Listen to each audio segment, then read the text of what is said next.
Seperti yang sudah saya kirim ya di grupnya, ada PowerPoint saya yang kemarin saya ajarkan ya, dan yang saya bincang-bincangkan itu adalah pemeriksaan dasar kebidanan, dan khusus yang hari ini akan saya praktekkan dengan Anda adalah pemeriksaan dasar pada ibu hamil dan pemeriksaan dasar pada ibu nifas. Jadi pada dasarnya pemeriksaan fisik itu ya, pemeriksaan dasar kebidanan itu ada 4 ya, baik itu hamil, bersalin, nifas, itu selalu ada 4. Jadi pemeriksaan keadaan umum ya, atau pemeriksaan umum, pemeriksaan fisik hektutu, pemeriksaan fisik khusus, dan pemeriksaan penunjang. Nah, jadi 4 pemeriksaan ini selalu dilakukan pemeriksaannya pada ibu hamil dan nifas. Jadi pada dasarnya untuk pemeriksaan umum ya, itu sama saja semuanya. Jadi nanti itu bisa Anda caranya bisa Anda gunakan baik itu pada keadaan umum ya. Itu biasanya ya, ibu pada saat baru datang kita harus nilai dulu pada ibu hamil. Ini hamil dulu ya. Jadi pasiennya naik, saya biasanya habis anamnesa saya suruh naik ke timbangan gitu ya. Baik, saya untuk prakteknya kamu aja deh. Nah, titip sama kawannya. Oke ya, ibu hamil ya, kita minta untuk mengukur berat badan dan tinggi badan. Jadi setiap ibu hamil datang kunjungan harus kita nilai berat badannya. Kenapa? Karena bertambah usia kehamilan, bertambah berat badan. Kenapa bertambah berat badan? Bertambah berat janin. Nah, untuk timbangan ini kita gunakan adalah timbangan berat badan dewasa. Ya, berat badan dewasa. Di sini kita masih pakai yang udah lama ya, yang sekarang udah canggih-canggih ya. Ada yang sudah pakai yang digital, jadi udah langsung nampak di situ. Kalau ini masih yang jarum biasa lah. Oke, silakan naik. Nah ya, kalau kita menggunakan ini, Anda lihat jarumnya bergerak ke arah kanan, berarti ini bisa digunakan. Akurat tidak akuratnya memang harus diperhatikan gitu ya. Nah, jangan sampai nanti antara satu berat badan dengan satu berat badan yang lainnya mungkin bisa digunakan, tidak kelihatan ya tambahan berat badannya. Nah, di sini ya, ini sekaligus untuk mengukur tinggi badan. Nah, jadi pasiennya suruh naik ya. Kalau saya sih mintanya pasiennya mengarah ke sana. Oke, yuk lagi deh. Nah, ya, berada di samping, Bu, nanti menghadap sini ya. Nah, oke. Yuk, dari samping. Nah, arah sini. Gitu. Kenapa? Karena saya mau mengukur tinggi badan. Ayo Bu, lurus ke depan. Nah, ini ya, ini dinaikkan dulu sampai mentok. Nih, sampai mentok ya. Tuh, mentok ya. Baru Anda tarik lagi yang kedua. Nah, jadi memang harus belajar juga nih ya. Nanti Anda belajar yang di sana nanti ada ya. Bisa tinggalkan dari sini. Nah, sudah mentok, baru kita dapat yang Anda lihat adalah di bagian bawah. Gitu ya. Kalau Anda lihat yang bagian bawah, terus Anda posisikan ini begini, ibunya yang tegap Bu, gitu ya kan. Tegap, terus posisikan. Nah, baru Anda lihat di bawah. Sekaligus nanti Anda lihat timbangannya. Ya, dapat Anda posisikan lagi. Boleh Ibu, silakan. Tuh. Nah, ya. Nah, gitu. Anda lihat di sini. Ini mentok dulu. Nih. Nah, mentok dulu ya. Jadi ada tipsnya, jangan sampai nanti Anda nggak ngerti. Ini dulu, tarik ke atas, mentok, baru yang di bawah Anda tarik. Gitu ya. Oke, udah tahu ya. Nih, pemeriksaan kehamilan ya. Untuk pemeriksaan kehamilan ini ya, sampai dengan tuntas pemeriksaannya ya, kita ada menggunakan alat-alat antenatal yang Anda lihat ini. Yang pertama adalah alat-alat pemeriksaan tanda-tanda vital. Nah, ini alatnya tensimeter yang jarum. Ya, jadi ada yang digital, ada yang raksa. Ini yang paling gampang, ya, yang paling gampang di bawah-bawah. Jadi kalau yang raksa itu agak berat dan sensitif, mungkin bisa keluar gitu ya. Kalau yang digital, kalau sekarang udah banyak modelnya, hanya saja perhatikan kembali kalau yang digital ini dia gampang rusak gitu ya. Stetoskop, tensimeter, stetoskop, kemudian kita perlu jam tangan, ya. Jadi Bu Bidan atau Anda sebagai mahasiswa kemana-mana harus pakai jam tangan yang ada jarumnya, gitu, ya, jarumnya, supaya bisa lihat detiknya. Jangan sampai nanti yang nggak ada jarumnya gitu ya, kan ada juga ya model gitu.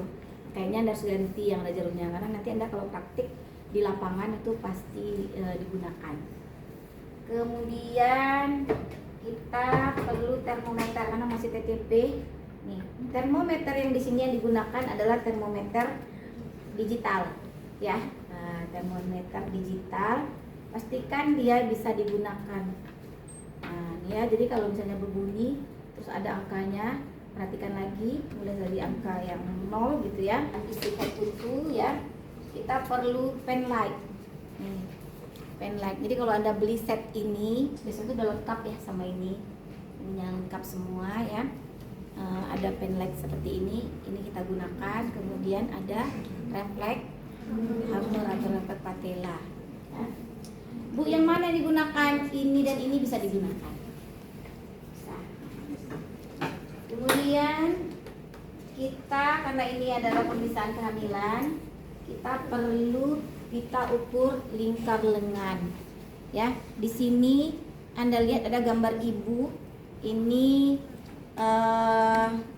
digunakan untuk ibu hamil, ibu nifas, silahkan ya, wanita usia subur silahkan. Anda lihat batas merah ya, ini sampai dengan 33 ya. Anda lihat ini batas merah, artinya kalau kurang dari situ pada saat kita ukur seperti ini seperti ini ya. Nah, di sini dia posisinya 21 merah ya. Nah, berarti ini masih kurang bagus kondisi nutrisi ibunya. Harusnya itu lebih dari yang merah. Jadi pada saat kita lingkar lengannya itu dia berada di batas putih, baru dikatakan baik ya. Katanya ya, clean. Dan ini sudah cukup bagus ya. Anda akan ketemu yang ada tombol seperti ini. Artinya pada saat Anda tarik, dia bisa ditekan tombolnya, dia masuk lagi ke dalam ya. Ini adalah Medline yang banyak ya dijual nih kalau saya lihat, dan harganya tidak begitu mahal. Kita menghitungnya dalam hitungan senti ya. Kenapa ini digunakan? Nanti kita akan melakukan pemeriksaan khusus yang mengukur tinggi fundus uteri. Ya, ini bisa Anda temukan di bidan kit ya. Nah, ini kalau untuk auskultasi pasti ini bahannya ada yang dari kayu, ada yang dari plastik, ada yang dari aluminium gitu ya. Dan bentuknya sama semua. Ini namanya lenek atau stetoskop atau monoral ya. Lenek, monoral, stetoskop sama ini juga barangnya. Ya, jadi mau kayu mau apapun bahannya ya, dia bentuknya seperti ini bisa digunakan. Kemudian ya, di sini ada Doppler ya. Sebenarnya ini namanya Dopton. Doppler adalah yang menemukan alatnya. Jadi ini ada transdusernya ya, untuk menilai auskultasi denyut jantung janin, mendengar ya, auskultasi. Ini menghidupkannya seperti ini. Ya, hidup. Kemudian ini harus pakai jeli untuk mendengarkannya, supaya ini kan kedap suara, harus kedap ya, dia udah bisa didengarkan. Ya, ini bagus, perhatikan lagi ya, bisa jadi dia tidak terdengar atau lemah, bisa jadi baterainya habis. Untuk pemeriksaan ibu hamil ini pemeriksaan fisik kita juga perlu handscoon ya. Jadi sediakan handscoon bersih. Mana tahu kita nanti akan melakukan pemeriksaan mulut ya, karena kita akan melindungi diri kita dari mukosa pasien ya, atau kita mau melakukan pemeriksaan genitalia, kita juga perlu handscoon. Jadi handscoon ini kalau misalnya Anda beli dalam kemasan, ada yang kemasan tertutup ya, di dalam kertas, ada yang kotak, kalau hanya bersih itu silakan. Tapi kalau tidak ada, Anda masukkan dalam wadah bak instrumen yang bersih saja. Jadi alat ini kalau ya bengkok ini fungsinya adalah sebagai tempat atau wadah medis yang tidak dipakai lagi ya sebelum kita buang di tempat pembuangannya. Jadi kalau untuk jarum ada lagi tempatnya ya. Nah, tapi kita kan nggak ada yang mau pakai jarum ini. Kemudian ini kalau perlu saja ya ada kasa. Ya kalau udah di tempat yang seperti ini dia namanya steril, dia akan tertutup ya. Kemudian ini ada alkohol swab. Jadi kalau dulu itu alkohol ini ada kapas yang digulung-gulung kecil terus dimasukkan ke dalam tempat tromol seperti ini ya, atau bakom kecil seperti ini. Tapi sekarang semua sudah disposable, semuanya sudah dalam bentuk yang siap, terus pakai terus buang gitu ya, sekali pakai langsung buang seperti itu ya. Ini gunanya pada saat kita menggunakan termometer. Biasa kita perlu tisu ya. Nah untuk alat-alat ini, kalau misalnya pemeriksaan kita ini adalah ruangan pemeriksaan bidan, alat-alat sudah kita sediakan. Jadi ini alatnya tidak pakai baki lagi, karena kalau baki kita gunakan pada saat kita mau ke ruangan rawat. Jadi juga sampah. Jadi di sini kalau misalnya sampah kita menggunakan bengkok setelah pakai, karena kita adalah ruangan praktek, kita langsung bisa buang ke sampah, untuk tempat sampah berat badan, dan itu dicatat hasilnya ya di format Anda. Nah untuk berikutnya, saya kalau datang ibu hamil dia jalan ya, jadi jalan dia ke tempat kita, berarti dalam kondisi kesadarannya kompos mentis, artinya masih dapat berkomunikasi.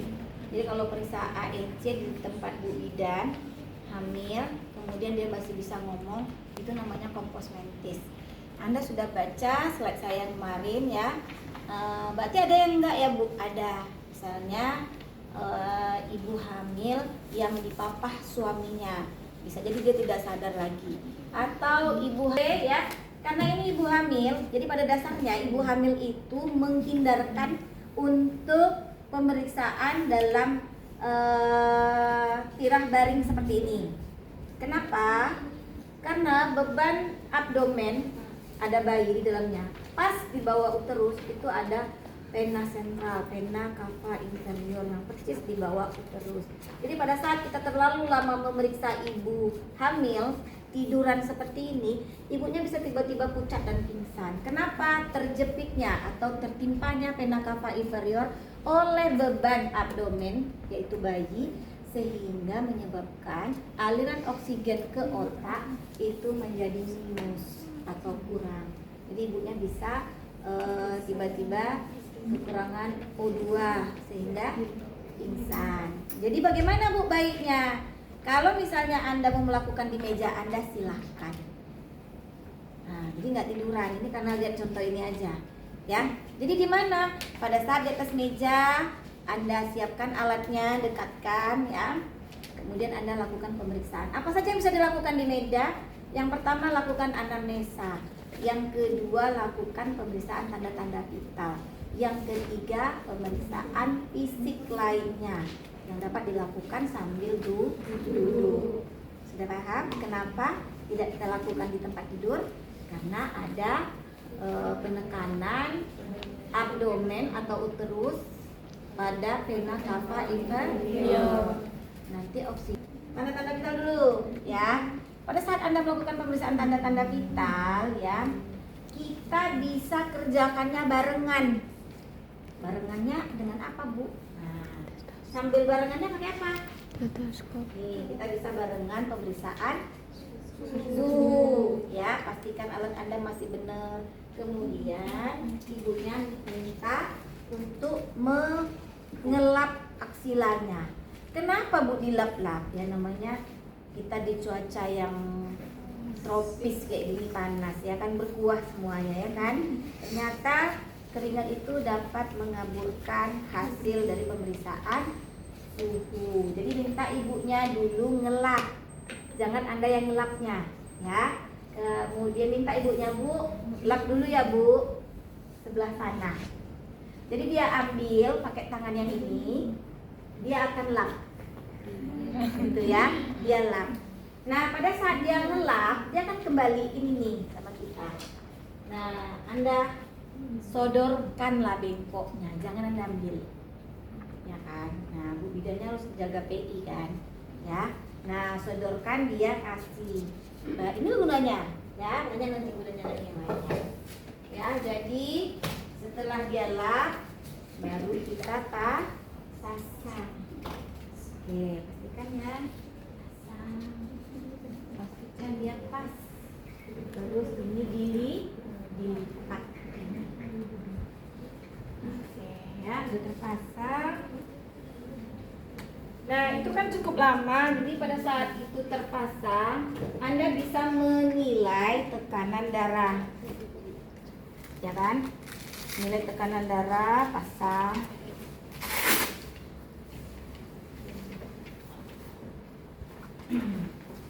Ada yang disorong boleh ya, ada yang mau dibuka tapi pasang lagi boleh juga. Yang penting caranya benar. Ya, cara yang benar itu gimana Bu? Nah ini Anda lihat lipatan lengan ya, pas berada 2 jari di atas lipatan inilah mansetnya. Nah, ya kan? Dan ingat ya, pipanya atau selangnya ini di atas, jangan di bawah. Kita timpa pula dia kan. Nah setelah ini pas 2 jari di atas lipatan, baru kita ketatkan. Ingat ketatnya kan, terus pasang. Nah ini jarumnya. Ini kan sudah ada tanda, tuh tanda ya kan. Nah ini Anda bisa taruhkan di sini. Tuh, itu dia ya. Nah pastikan dia sejajar. Tuh. Kemudian kita biasanya pakai stetoskop. Nah, ingat ya, ini udah Anda kosong pas ketat, ini tertutup ya. Pada saat tertutup, ini Anda pasang. Nih ya, Anda pasang di sini. Anda nilai denyut jantungnya ya, denyut nadi. Jadi jantungnya ini ya sama dengan nadi. Jadi di sini kita ukur dulu untuk denyut nadi radialis ya, radialis ini searah dengan jempol. Nah, pas di perpatahannya sedikit di atas, Anda palpasi ringan, rasakan denyutnya. Kemudian setelah Anda rasakan denyutnya, ya udah pas, udah berdenyut, baru Anda pompa. Anda pompa ya, terus pompa sampai Anda rasakan denyut ini tidak teraba lagi. Nah, ini palpasi ya, tidak teraba lagi. Kalau misalnya tidak teraba, tidak terabanya di 120. Misalnya gitu, nggak teraba lagi. Nah, berarti harus kita turunkan ya. Nah, kemudian kita pastikan ini kosong lagi, tutup. Kemudian baru Anda pasang stetoskopnya. stetoskopnya Anda pastikan lagi ini terbuka ya, terbuka. Nah, kalau nggak terbuka dia putar dia dikit. Gitu ya, pastikan dia terbuka. Kemudian ini ada raba lagi di sini, pas ya, karena kan tadi searah jempol kan. Nah, ada raba lagi pas di lipatan ini, raba lagi nadi radialis, nadi brachialis ya di sini. Nah, Anda letakkanlah ini. Nah, stetoskopnya ya. Pada saat Anda letakkan di sini, kemudian ini Anda posisikan lagi. Tadi berapa? 120. Anda naikkan 20 poin. Ya, naikkan 20 poin. Naik 20 poin ya. Kita mendapatkan sistol. Ya, kita mendapatkan sistol. Kita pompa, kita naikkan 20 poin berapa? 140. Oh, ini sana ini ya samping kita ya. Oke, kemudian kita turunkan. Tadi kan udah hilang nih denyutnya, nggak terdengar lagi. Di 100 pas kita naikkan 140 terus kita pompa. Kita turunkan pelan-pelan sampai kita dengarkan dia berdetak di telinga kita. Ya, berdetak di posisi 120.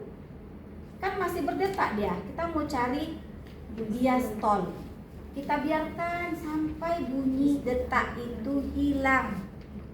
Nah, hilangnya di mana? 80. 70 nggak dengar lagi, 80 nggak dengar lagi. Berarti kita sudah dapatkan sistol 120. Dengan raba ini pun sudah dapat sistol. Tapi diastolnya enggak, makanya Anda perlu stetoskop untuk dapatkan sistol dan diastol. Nah, setelah dapat 80 tak terdengar lagi, ya udah.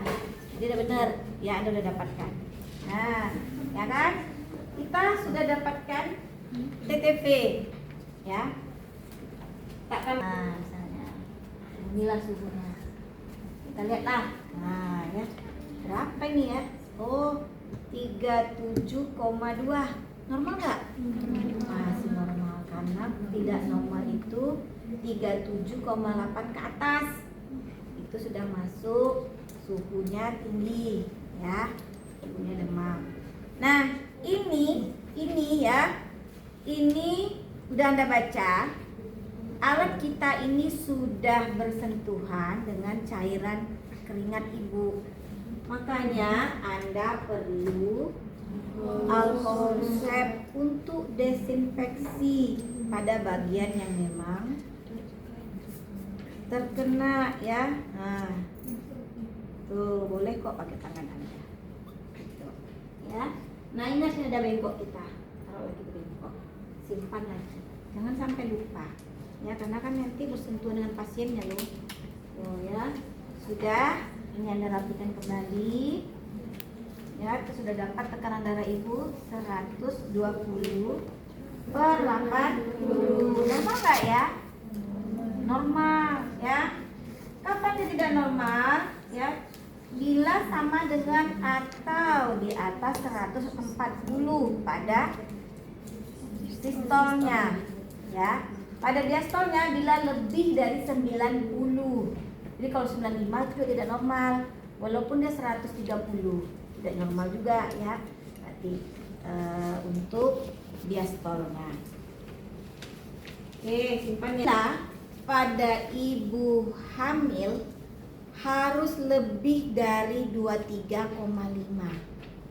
Artinya kalau dia kurang, masuk kriteria kurang energi kronis.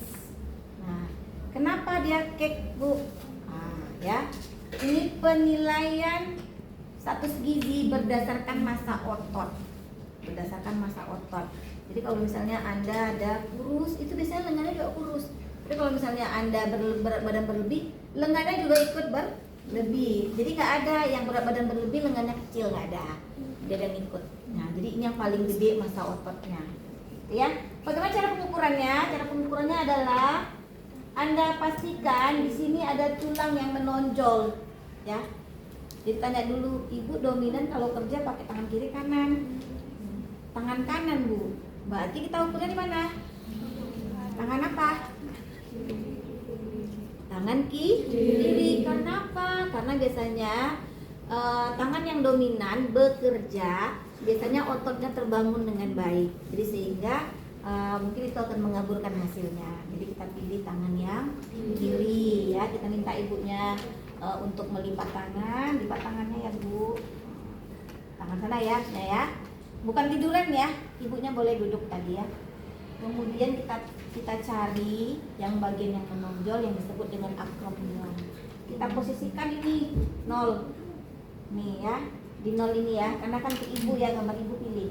Kemudian posisikan ukur sampai dengan batas siku, dapat 30.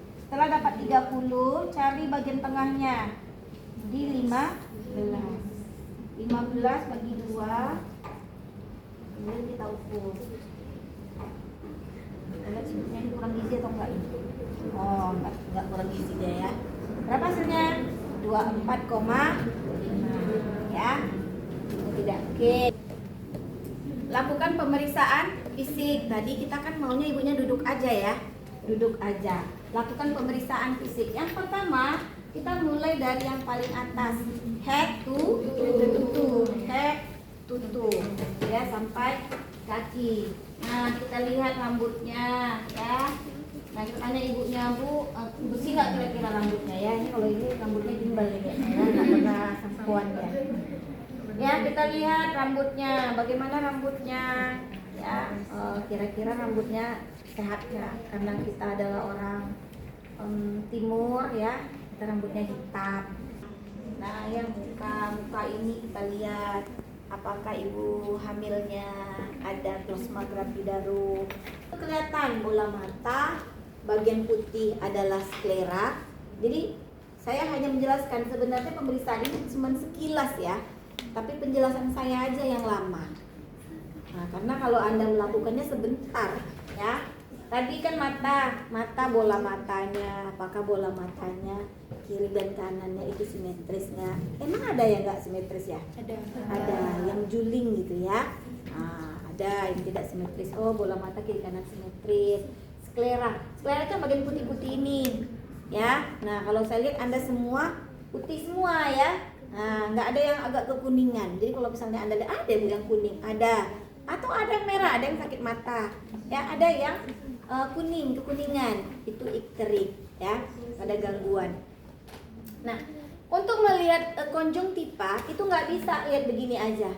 Kita harus melakukan penilaian ya. Kalau misalnya tiduran seperti ini, kita posisikan sedikit ya Bu, saya periksa matanya. Ibu lihat ke atas. Jadi instruksi Anda ya menentukan keakuratan datanya nanti. Jadi bisa jadi kan dia nggak ngerti, Anda mau cocok aja, wah dia nggak kooperatif. Kiri dan kanan berada, menarik sedikit kelopak mata ke bawah sehingga kelihatan konjungtiva. Jadi kalau misalnya ada temennya, sini kamu deh. Nah, misalnya pasiennya duduk nih ya, jadi tangan Anda yang ini ya memfiksasi di kiri dan kanan. Perhatikan ya, coba tatapan ke atas, bola matanya ke atas.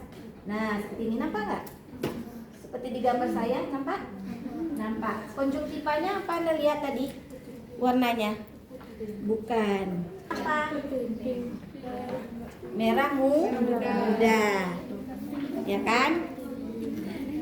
Nah, nggak ada yang putih, yang hidung.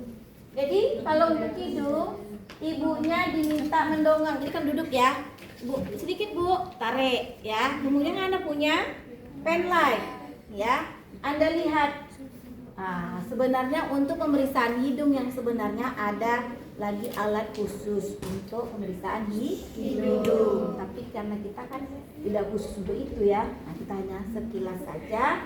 Gunanya adalah untuk mengetahui apakah ada sumbatan ya dalam hidung, atau ada cairan abnormal seperti ingus, darah, atau yang lainnya ya.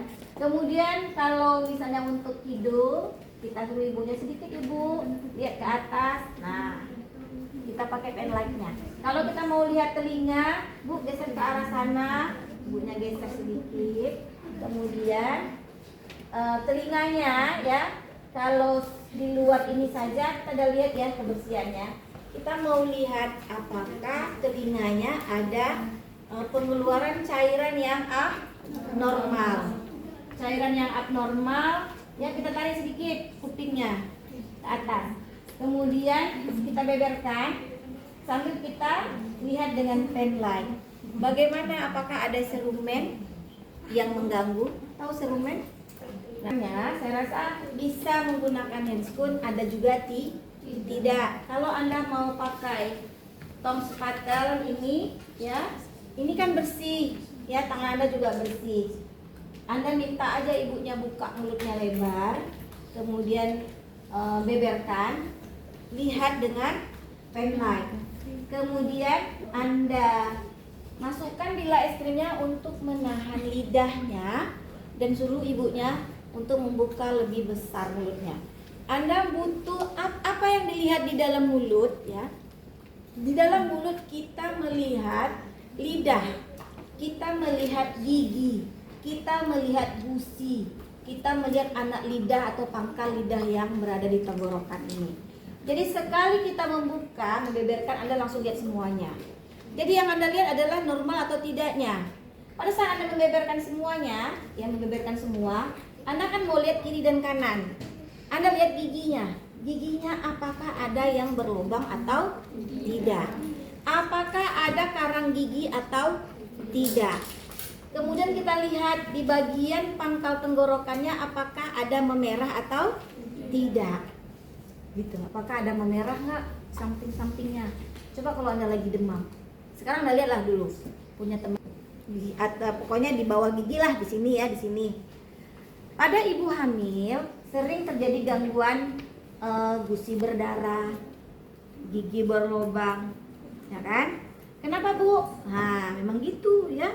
Pada saat hamil kekurangan kalsium atau kekurangan nutrisi lebih cepat, lebih rentan ya gangguan pada gigi dan mulut. Jadi Anda harus pastikan pada saat Anda lihat ada kemungkinan ibunya kurang kalsium, kurang vitamin C ya, atau kurang serat atau kurang jaga kebersihan, Anda bisa mengedukasi atau bisa rujuk ke dokter gigi ya. Oke, jadi ini dada. Oke, ini terpaksa kita naikkan ya kan, nggak muat dari atas. Oke. Kalau dia duduk tadi, kita kerjakan semuanya. Kita minta ibunya naik ke tempat tidur. Duduk pas di samping tempat tidur ini, ya. Pas baru naik, Anda lakukan penilaian refleks patella. Nah, ya, Anda lakukan penilaian refleks patella. Kalau lupa, berarti nanti pas mau turun. Posisinya adalah menjuntai. Ingat. Menjuntai, bisa digoyang gini. Kalau terlalu rapat ke tempat tidur itu tidak bisa, tidak refleks dia. Ya, menjuntai seperti ini. Nah, nih seperti ini ya. Nah, di mana posisinya? Anda pastikan kiri dan kanan. Anda berada di sebelah kiri atau kanan terserah Anda, ya. Asal jangan di depannya. Karena kita mau nilai refleksnya. Nah, untuk refleks ini ya, kan refleks ya. Refleks sedikit saja ya. Kok diperiksa-periksa payudara ibu hamil ini? Pada ibu hamil terjadi pembesaran.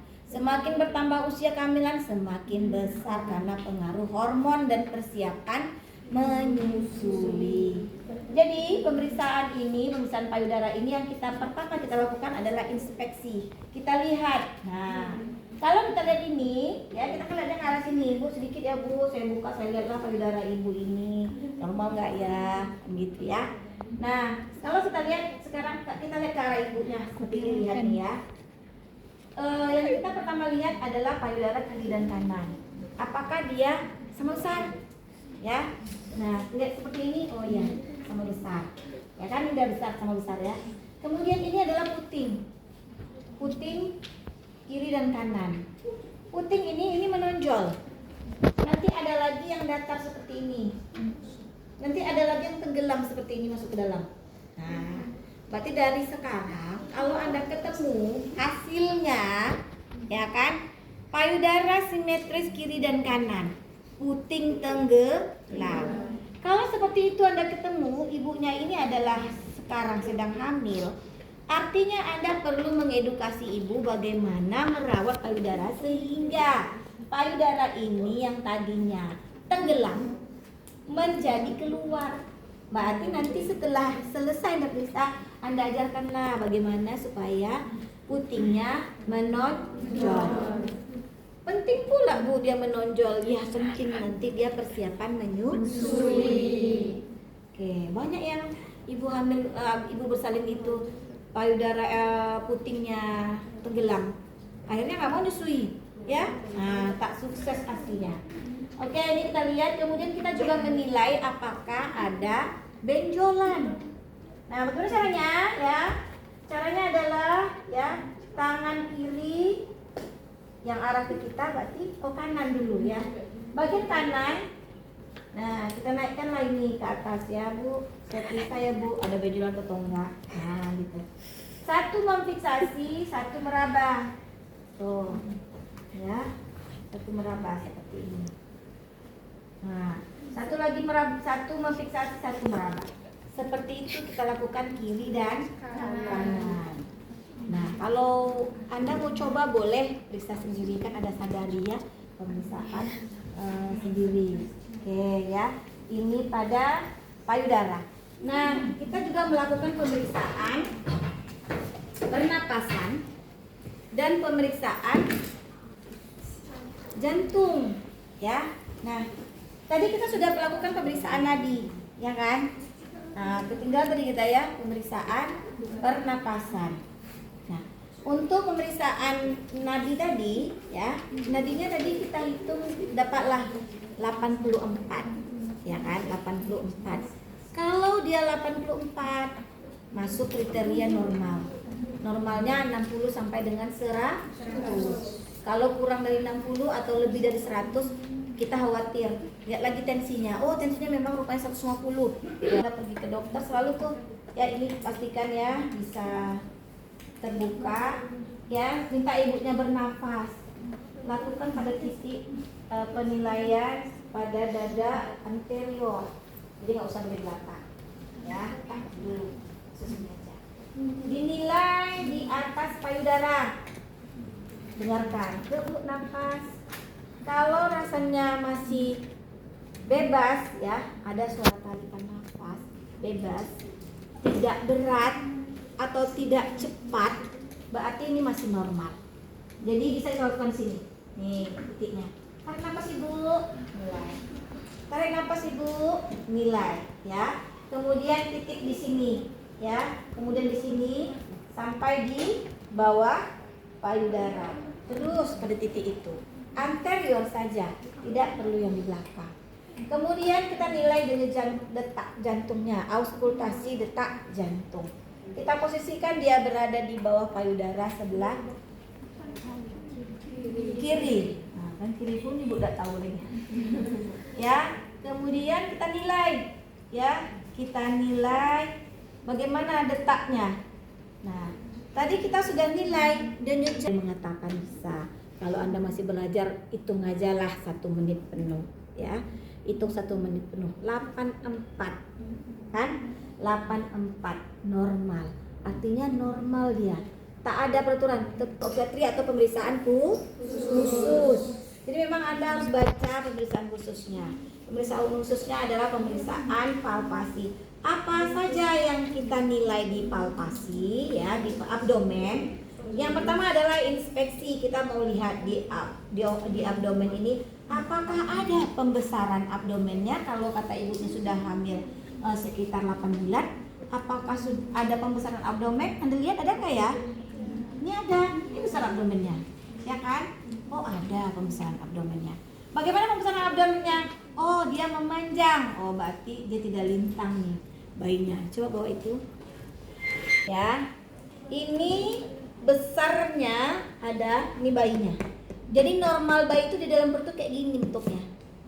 Ini yang dinamakan memanjang. Jadi dia posisinya memanjang. Kalau Anda lihat perut ibu ini dia memanjang nih. Bukan lintang. Kalau lintang dia kayak gini lebar dia, ya, tidak memanjang, melebar. Nah, ini posisinya memanjang, ya, seperti contoh. Nah, ini memanjang. Kemudian apa lagi yang kita lihat? Kita lihat apakah ada guratan-guratan. Oh, ini mulus nggak ada ya guratannya ya. Kemudian apakah ada linianya?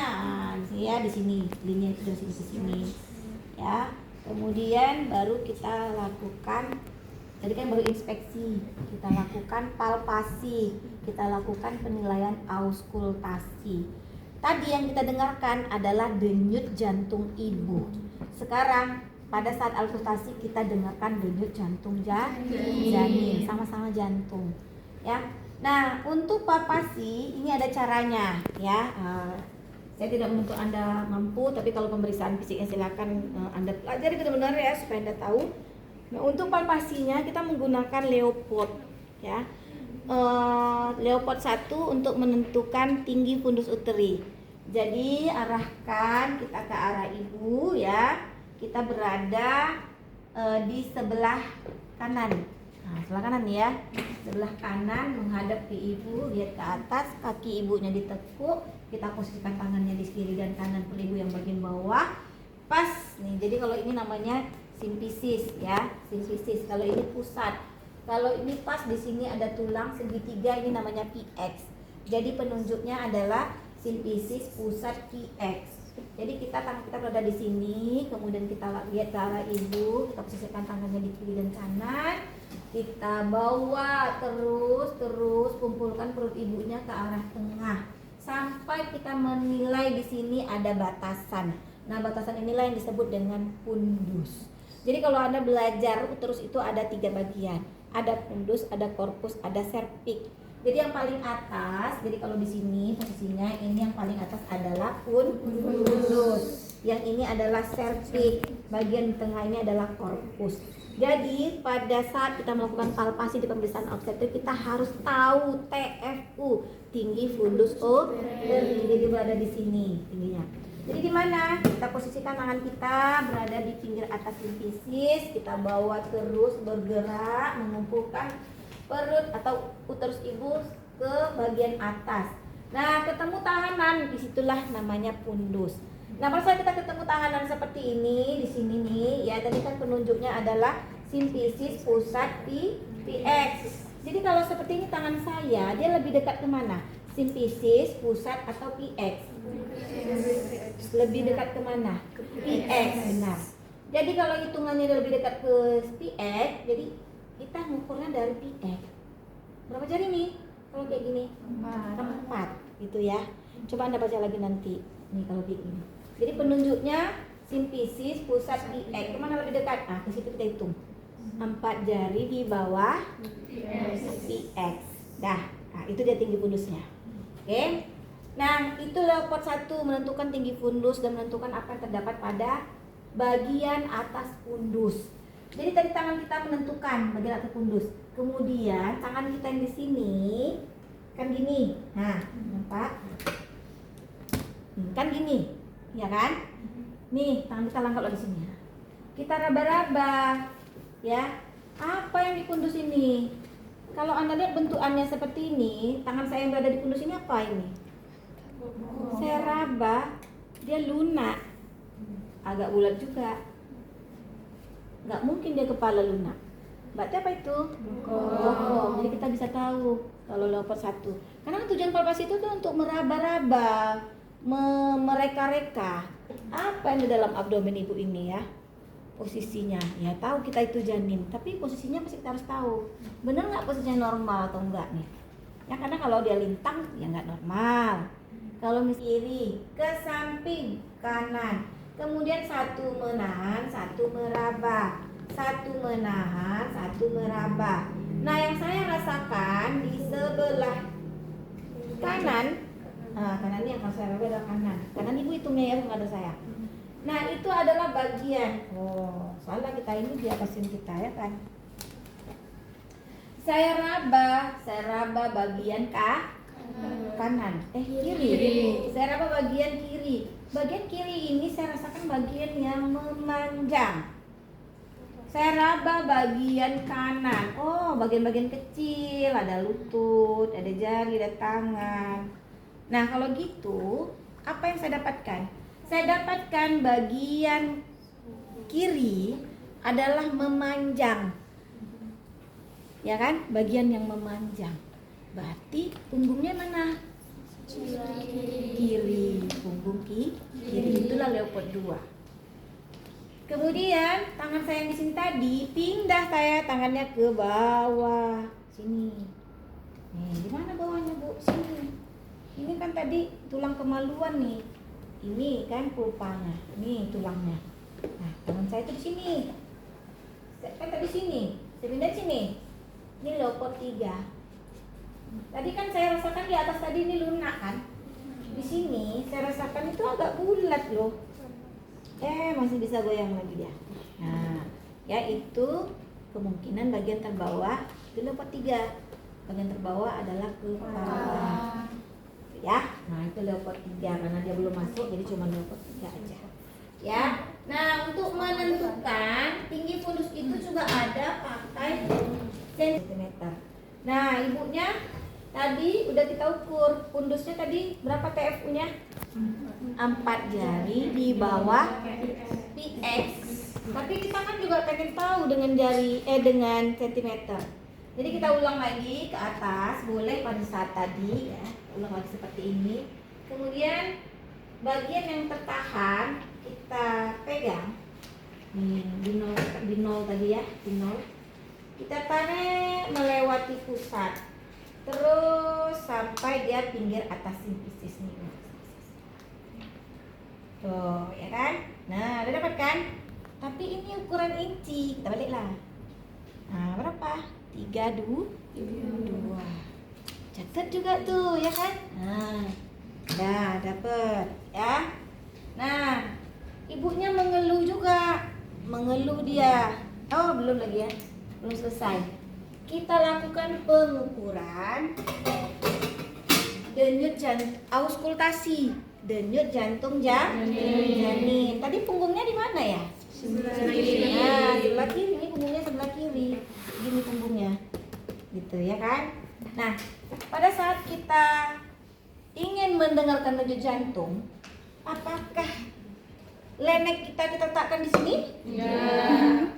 Apakah kita letakkan di sini? Ya. Di sini? Tidak. Di mana letakkan? Di punggung. Ya, karena dia jantung itu ini bagian anterior, ini bagian posterior untuk dapat mendengarkannya. Di sini, sini. Nah, bukan di sini, ini bokongnya nih. Ini tangan kakinya, nggak mungkin. Ini kepalanya, nggak mungkin. Jadi kalau gitu kita posisikan di sini. Itu enggak? Nah, yang disebut dengan punctum maximum. Jadi sejajar dengan pusat, kita taruhkanlah. Agak susah juga ya kayak gini ya kan, makanya enggak boleh juga kayak saya nih pendek-pendek kali kita ya, harus tinggi juga. Nah ya, nah kita letakkan posisinya, anggaplah di sini lah ya enggak, anggaplah di sini. Susah pula ya yang pendek nih. Nah ya, Anda boleh lihat ke arah kaki, boleh lihat ke arah ibu ya. Mana yang benar Bu? Sebenarnya ada justifikasi dua-duanya. Kalau lihat ke arah ibu kita langsung tahu ibunya nyeri. Kalau misalnya tertekan oleh kita, gitu dia ya, oh tertekan ibunya kurang nyaman. Bisa kita lihat ya, jadi Anda boleh seperti ini ya. Arahkan ya, posisikan di punctum maksimum, kemudian letakkan dengan telinga Anda seperti ini, rabalah nadinya. Seperti ini tangan kita ya, sini telinganya, raba. Kemudian kita kan harus pakai jam lihatnya. Nah lihat ya seperti ini, kemudian dengarkan. Kenapa Bu perlu meraba nadi?